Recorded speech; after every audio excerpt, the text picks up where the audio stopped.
సాంకేతిక రంగంలో స్వశక్తి దిశగా పరుగులు పెడుతున్న భారత్ మరో కీలక ముందడుగు వేసింది. త్వరలో దేశంలోని స్మార్ట్ ఫోన్స్, కంప్యూటర్స్తో సహా అన్ని నెట్వర్క్ గడియారాలు ఇస్రో రూపొందించిన రుబిడియం అటామిక్ క్లాక్ ప్రకారం పనిచేయనున్నాయి.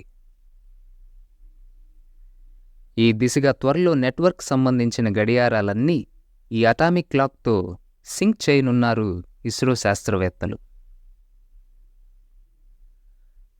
ప్రస్తుతం భారత్ ఇంటర్నెట్ సిస్టమ్ అమెరికా రూపొందించిన నెట్వర్క్ టైం ప్రోటోకాల్ను సమకాలీకరించబడ్డ విషయం తెలిసినదే. అయితే ఇస్రో గత ఏడాది రుబిడియం క్లాక్ను రూపొందించింది.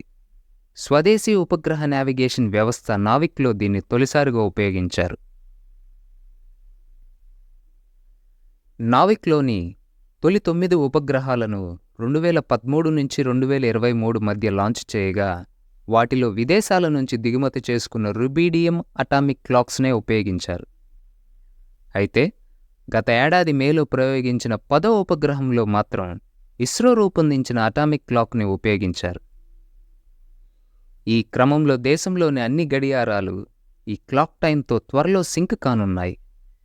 ఇప్పటి వరకు ప్రపంచవ్యాప్తంగా ఎక్కువగా వినియోగిస్తున్న అటామిక్ గడియారాల్లో సీసీఎం అణువులను ఉపయోగిస్తున్నారు.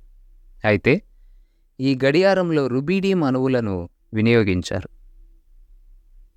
ఈ గడియారాన్ని ఇండియన్ రీజనల్ నేషనల్ శాటిలైట్ సిస్టమ్తో ఉపయోగించేందుకు ఇండియన్ స్పేస్ రీసెర్చ్ ఆర్గనైజేషన్ చే అభివృద్ధి చేయబడినట్లు ఇస్రో శాస్త్రవేత్తలు తెలియజేశారు.